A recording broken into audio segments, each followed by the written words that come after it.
నేపాల్ వరదలకు సంబంధించి మరింత సమాచారం పర్యావరణ నిపుణులు ప్రసన్న కుమార్ని అడిగి తెలుసుకుందాం. ప్రసన్న కుమార్ గారు, నేపాల్లో వరదలు ఇంత దారుణంగా సంభవించడానికి గల కారణాలేంటి? ఎస్పెషలీ ఇప్పుడు హిమనీ నదాలు అంటే ఈ గ్లేషియర్ మెల్టింగ్ అవుతున్నప్పుడు ఒక్క చోట ఒక్క చిన్న చెరువు తటాకం లాగా ఏర్పడుతుంది. ఆ ఏర్పడిన తటాకం ఒకవేళ నీళ్లు ఎక్కువ అయిపోతే ఆ బరువు తట్టుకోలేక కట్ట లాంటిది కూలిపోయి నీళ్లు ముందుకు వస్తాయి. నెక్స్ట్ ప్లేస్ లో కూడా ఇలాగే కట్టలాగా ఉంటే అది కూడా కూలిపోతుంది ఎక్కువ నీటి బరువుతోటి. నీటి బరువు ఎక్కువైనప్పుడు మనకి దారిలో ఉండే ఏ అడ్డం ఉన్నా, అది ఇల్లు అయినా లేకపోతే రోడ్డు అయినా, అది లేకపోతే పర్వతాలైనా, అవి తట్టుకోలేక ఆ బరువుకి కొట్టుకువస్తాయి. ఇది మనకి ఈ సంవత్సరం ఎల్నినో కాంటెక్స్ట్ కూడా చూస్తున్నాం. ఆ కాంటెక్స్ట్ లో మనకి పెద్ద ఎత్తున ఈ వరదలు వచ్చాయి. ఒక్కొక్క చోట వరదలు వచ్చే అవకాశం ఉంది, ఎందుకంటే ఈ గ్లేషియర్స్ మెల్టింగ్ అవుతుంటాయి కాబట్టి. చాలా పెద్ద లాస్ ఆఫ్ లైఫ్ అన్నది. ఎప్పటికప్పుడు హిమాలయ ప్రాంతంలో ఉండే కొండలు కొంచెం ఎక్కువ నీటి ధాటిని తట్టుకునే కొండలు కాదు. వాటిని దృష్టిలో ఉంచుకుని ఆ ప్రాంతంలో ఉండే వాళ్ళు అప్రమత్తంగా ఉండాలి. దాని తర్వాత ఈ సహాయ చర్యల కోసం కూడా ఎన్డీఆర్ఎఫ్ లాంటి వ్యవస్థ రెడీగా ఉండాల్సిన అవసరం ఉంది. సార్, ఇలాంటి వరదలు వచ్చినప్పుడు అసలు ప్రభుత్వాలు ఎలాంటి చర్యలు చేపట్టాలంటారు? ఈ వరదలు వచ్చినప్పుడు ఏం చర్యలు చేపట్టాలో నేషనల్ డిజాస్టర్ రెస్పాన్స్ ఫోర్స్ ఉంది మనకి. అట్లానే ప్రతి దేశంలోనూ డిజాస్టర్ రెస్పాన్స్ ఫోర్స్ ఉంటుంది. ఆ ఫోర్స్ వెంటనే రెస్పాండ్ అవుతుంది. అయితే ముందస్తు సూచనలు, ముందస్తు వార్నింగ్ ఇవ్వాల్సిన, ఎర్లీ వార్నింగ్ ఇవ్వాల్సిన అవసరం ఉంటుంది. ఎందుకంటే నీళ్లు ఒక ప్రదేశం నుంచి ఇంకో ప్రదేశానికి కొట్టుకుని రావడానికి సమయం పడుతుంది. ఆ సమయాన్ని బేరేజ్ వేయగలుగుతారు, నీటి స్పీడ్ ని బేరేజ్ వేయగలుగుతారు. బేరేజ్ వేసి ఈ నీళ్లు ఇక్కడి నుంచి ఇక్కడికి చేరడానికి 2 గంటలు పట్టొచ్చు లేదా 3 గంటలు పట్టొచ్చు అనే సమయాన్ని దృష్టిలో పెట్టుకుని చెప్పే వ్యవస్థ కూడా ఉంటుంది, ఎర్లీ వార్నింగ్ సిస్టమ్.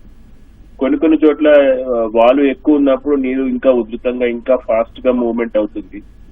దాన్ని కూడా దృష్టిలో ఉంచుకుని ఎప్పటికప్పుడు వార్నింగ్ ఇస్తుంటారు. మన దగ్గర కూడా ఇన్కాయిస్, ఈ ఎర్లీ వార్నింగ్ సిస్టమ్స్ ఉన్నాయి. ఈ నేషనల్ డిజాస్టర్ రెస్పాన్స్ ఫోర్స్ ఎప్పటికప్పుడు దాన్ని ఎప్పుడు ఫాలో చేస్తూ ఉంటుంది. అది కాకుండా ఇన్సిడెంట్ రెస్పాన్స్ సిస్టమ్ అని ఉంది. భారత ప్రభుత్వం డిజాస్టర్ మేనేజ్మెంట్ వ్యవస్థలో ఏర్పాటు చేసింది. ఈ ఇన్సిడెంట్ రెస్పాన్స్ సిస్టమ్ ప్రకారం ఎప్పటికప్పుడు ఇలాంటి వరదలు లేదా ప్రకృతి వైపరీత్యాల్లో ఏదైనా దుర్ఘటనలు జరిగినప్పుడు వెంటనే రెస్పాండ్ చేయడానికి గాను ఫోర్స్ రెడీగా ఉంటుంది. ఆ ఫోర్స్ రెస్పాండ్ అవుతుంది. అవసరమైన అప్పుడు పక్క నుంచి వేరే రాష్ట్రాల నుంచి కానీ వేరే దేశాల నుంచి కూడా ఫోర్స్ ని తీసుకొస్తారు. అలాగే నేపాల్ కి మన ఫోర్సెస్ కూడా వెళ్లి సపోర్ట్ చేస్తాయి. ప్రసన్న కుమార్ గారు, అంటే ఇలాంటి ఆకస్మికంగా ఇన్సిడెంట్ జరిగినప్పుడు డిజాస్టర్ రెస్పాండ్ అవ్వడం, అక్కడ రక్షించడం అలాంటివి జరుగుతాయి. కానీ ఇంత ఆకస్మికంగా వచ్చేటప్పుడు దీని గురించి అలర్ట్ చేయడానికి అసలు ముందుగా ఎలాంటి చర్యలు ఉండాలండి? అంటే ఫస్ట్ ఆఫ్ ఆల్ హిమాలయ ప్రాంతాల్లో అన్ని చోట్లను ఈ ఉండే రాష్ట్రాలు కానీ అక్కడ ఉండే అధికార వ్యవస్థ, అది రాష్ట్ర స్థాయిదైనా లేకపోతే జిల్లా స్థాయిదైనా, ఈ రెస్పాండ్ కావడానికి అప్రమత్తంగానే ఉంటుంది. దానికి తోడు ఎర్లీ వార్నింగ్ ఇచ్చే సిస్టమ్స్ కూడా ఉంటాయి. దానికి తోడు మాక్ డ్రిల్స్ అని, వస్తే ఏం చేయాలి అనేది కూడా దృష్టిలో పెట్టుకుని వాళ్ళకి మాక్ డ్రిల్స్ కూడా చేయిస్తారు. సో వ్యవస్థ మొత్తం అప్రమత్తంగానే ఉంటుంది, వెంటనే రెస్పాండ్ కూడా అవుతుంది. అయితే కొన్ని సార్లు మనం అనుకున్న స్పీడ్ కి రెస్పాన్స్, అనుకున్న స్థాయిలో రెస్పాన్స్ ఉంటుందా లేదా అనేది దుర్ఘటన జరిగిన ఇంటెన్సిటీని బట్టి ఉంటుంది అది. బట్ రెస్పాన్స్ అయితే ఉంటుంది. 2 దేశాల మధ్యలో సమన్వయం అవసరం ఉంటుంది. ఎప్పుడైనా సరే ఇన్సిడెంట్ రెస్పాన్స్ సిస్టమ్ కానీ డిజాస్టర్ రెస్పాన్స్ కానీ అవి అధికారాన్ని ఆనుకుని ఉంటాయి. అంటే కేంద్ర స్థాయిలో కేంద్ర ప్రభుత్వం, రాష్ట్ర స్థాయిలో రాష్ట్ర ప్రభుత్వం, జిల్లా స్థాయిలో జిల్లా ప్రభుత్వం, డిస్ట్రిక్ట్ మెజిస్ట్రేట్, కలెక్టర్ గారు, చీఫ్ మినిస్టర్ గారు, ప్రైమ్ మినిస్టర్ గారు ఆధ్వర్యంలో ఈ డిజాస్టర్ రెస్పాన్స్ సిస్టమ్ అంతా ఉంటుంది. అంటే హైయెస్ట్ పర్సన్ అథారిటీలో ఎవరు ఉంటే వాళ్ళ చేతిలో ఉంటుంది. వాళ్ళు చెప్పినప్పుడు అన్ని డిపార్ట్మెంట్స్ సమన్వయంతో పనిచేయాల్సిన అవసరం కూడా ఉంటుంది. అట్లాగే రెండు దేశాల మధ్యలో సహాయం అవసరమైనప్పుడు ఈ దేశ ప్రధాని ఆ దేశ ప్రధానితో కూడా మాట్లాడుకుంటారు. ఆ స్థాయిలో కూడా సంప్రదింపులు ఉంటాయి, వెంటనే రెస్పాన్స్ కూడా ఉంటుంది. మనకి అవసరమైతే వేరే దేశాల నుంచి కూడా రెస్పాన్స్ తీసుకోవడానికి ఇంటర్నేషనల్ గా డిజాస్టర్ రిస్క్ రిడక్షన్ కోసం రెస్పాన్స్ కోసం ఒక అగ్రిమెంట్ కూడా ఉంది. దాని ప్రకారం ఇక్కడ సహాయం సరిపోకపోతే కనుక వేరే దేశాల నుంచి కూడా తీసుకునే అవకాశం ఉంది. వెంటనే మాత్రం ఆ చుట్టుపక్కల ఉండే రాష్ట్రాలు, చుట్టుపక్కల ఉండే వ్యవస్థ సపోర్ట్ చేస్తుంది. ప్రసన్న కుమార్ గారు, ఆకస్మిక వరదల వల్లే ఇదంతా జరగలేదు, హిమనీ నది కట్ట తెగిపోవడం వల్ల సడన్ గా ఎంత ఉధృతం ఏర్పడింది అన్నారు. అంటే ఆ కట్ట ఉధృతాన్ని బట్టి ముందుగా నీటిని మళ్లించడం, ఇలాంటి డిజాస్టర్ మేనేజ్మెంట్ ముందుగా చర్యలు తీసుకోవడానికి అవ్వదంటారా నీళ్లు మళ్లించడానికి? అదిని అంటే అది చాలా కష్టం. అంటే ముందే దాన్ని ఎప్పటికప్పుడు నీళ్లు ఎక్కడ ఇట్లాంటి కట్ట అనుకుని నీళ్లు ఆగి ఉన్నాయి, ఎక్కడ ఈ గ్లేషియర్ మెల్టింగ్ ఉంది అనేది ఎప్పటికప్పుడు చూస్తూ ఉండాల్సి వస్తుంది. ఇది జరిగేది కొన్నిసార్లు ఎక్కువ సమయం కూడా మనకి ఇవ్వదు. దీన్ని ఎప్పటికప్పుడు మానిటరింగ్ చేసే వ్యవస్థ కూడా ఉంటుంది. కానీ మనం అనుకున్న స్పీడ్ లో జరగకపోవచ్చు. అందుకనే మనకి ఇది డిజాస్టర్ గా మారుతుంది. హజార్డ్ కాస్త డిజాస్టర్, ప్రమాదం తీవ్రత పెరుగుతుంది. కానీ ఇవాళ జరిగిన ఈ ప్రమాదంలో అయితే 384 మంది ఉంటే భారతీయులు 105 మంది ఉన్నారు. అలాగే విదేశీ పర్యాటకులు 186 మంది ఉన్నారు. అంటే మొత్తం ఎక్కువగా విదేశీయులే ఉన్నారు. వాళ్ళతో పాటు 26 మంది పోలీసులు ఉన్నారు, నేవీ సిబ్బంది కూడా ఉన్నారు కదా. ఆ దేశాల మధ్య ఈ టూరిజం బోర్డు ఈ హెచ్చరికలు చేస్తూ ముందుగా చేయడానికి ఎలాంటి చర్యలు తీసుకోవాలంటారు? అంటే జనరల్ గా ఎట్లా ఉంటుందంటే ఇవన్నీ పర్యాటక ప్రాంతాలు, నేపాల్ వ్యవస్థ కూడా ఎక్కువ మటుకు పర్యాటకం మీద డిపెండ్ అయి ఉంది. పర్యాటక ప్రాంతాల్లో స్వదేశీ విదేశీ యాత్రికులు ఎక్కువ మందే ఉంటారు. ఈ నేపాల్ లాంటి ప్రాంతం చిన్న దేశం కాబట్టి అక్కడికి విదేశీ పర్యాటకులు కూడా ఎక్కువే దాటి వనికి అనిపిస్తుంది. ఎస్పెషల్లీ భారతదేశం చుట్టుపక్కల అంటే నేపాల్ బార్డర్ లో ఉన్న రాష్ట్రాల నుంచి కానీ, లేకపోతే భారతదేశంలో మిగతా ప్రాంతాల నుంచి కానీ ఈజీగా నేపాల్ కి వెళ్ళగలుగుతారు, అఫోర్డ్ చేయగలుగుతారు కాబట్టి వెళ్తారు.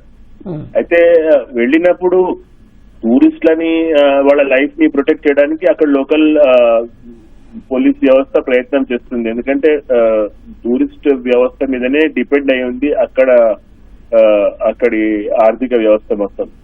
అది దృష్టిలో ఉంచుకుని ఎప్పటికప్పుడు వాళ్ళు సపోర్ట్ చేస్తారు. అయితే ఇంటర్నేషనల్ టూరిస్ట్ ఉన్నారు కాబట్టి ఏ దేశ ప్రభుత్వాలు ఆ దేశం నుంచి వాళ్ళ పౌరులు అక్కడికి చేరినప్పుడు దాని రిలేటెడ్ ఇన్ఫర్మేషన్ వాళ్ళ దగ్గర ఉంటుంది కాబట్టి ఆ దేశ ప్రభుత్వాలు కూడా వెంటనే రెస్పాండ్ అవుతాయి. అంటే ఎవరు ఈ దుర్ఘటనలో చిక్కుకుపోయారో అలాంటి టూరిస్టులు ఉన్న దేశాలే కాకుండా మిగతా దేశాలు కూడా దీనికి ముందుకు వచ్చి సహాయం చేస్తాయి.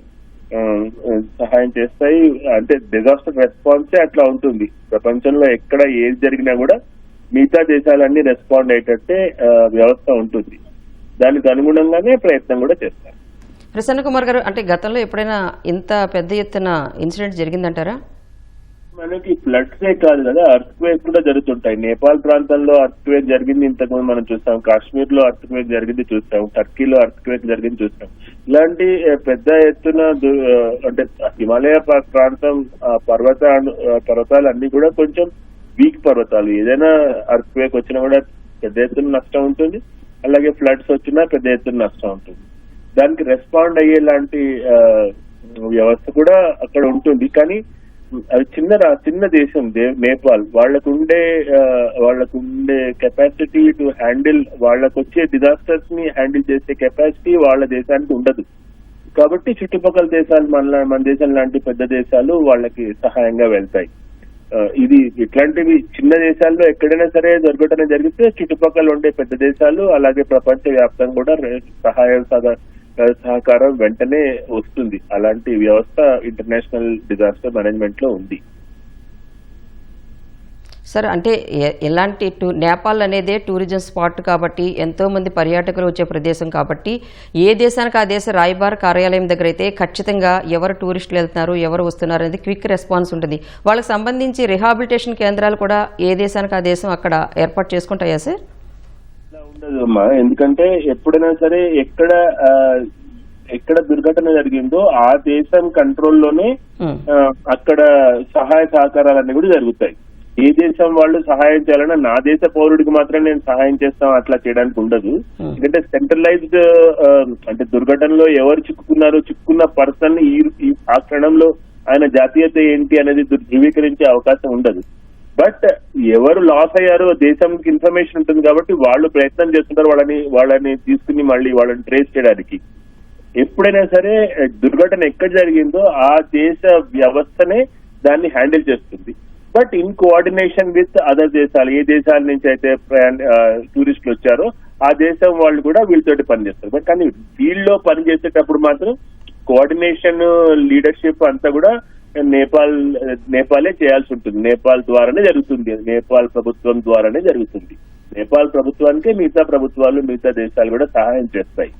ఈవెన్ వాలంటరీ ఎయిడ్ పంపించాలన్నా వాలంటరీ సపోర్ట్ పంపించాలన్నా మనం అక్కడ ఉండే లోకల్ కోఆర్డినేటింగ్ గవర్నమెంట్ ఏజెన్సీకే మనం సహాయం ఇవ్వగలుగుతాం. ఎందుకంటే ఏ వస్తువు అవసరం ఏ మేరకు ఉంది, ఏ సహాయం ఏ మేరకు అవసరం ఉంది అనే విషయం అక్కడ ఉండే లోకల్ ప్రభుత్వమే చెప్పగలుగుతుంది. మనకి ఇక్కడ నుంచి ఫ్లడ్ అనగానే మనం దుప్పట్లు పంపించేద్దామా రగ్గులు పంపించేద్దామా అనే ఆలోచన కంటే అక్కడ ప్రభుత్వం ఏమడిగితే సహాయం దాన్ని మనం ఇవ్వాల్సిన అవసరం ఉంటుంది.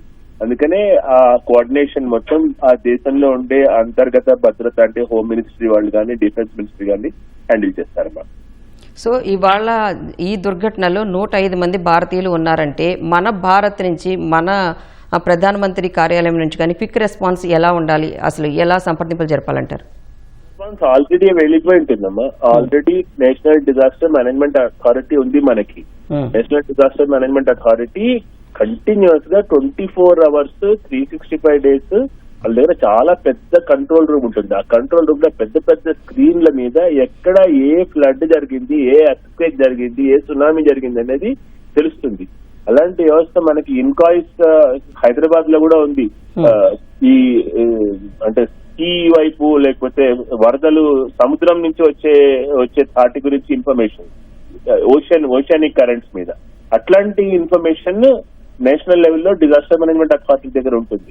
సో వాళ్ళు వెంటనే రెస్పాండ్ అవుతారు. ఆ ఇన్ఫర్మేషన్ అంటే ఏ స్పీడ్ లో వస్తుందో ఆ స్పీడ్ లో రెస్పాన్స్ ఉండడానికే రెడీగా ఉంటుంది. డిజాస్టర్ మేనేజ్మెంట్ సిస్టమే అలా డిజైన్ చేసి ఉంటారు. అంటే స్పెషల్ ఆర్డర్స్ కోసం వెయిట్ చేయరు, ఆర్డర్స్ ఆల్రెడీ ఇన్ ఫోర్స్ ఉంటాయి వాళ్ళకి. Okay, thank you so much Prasanna Kumar గారు.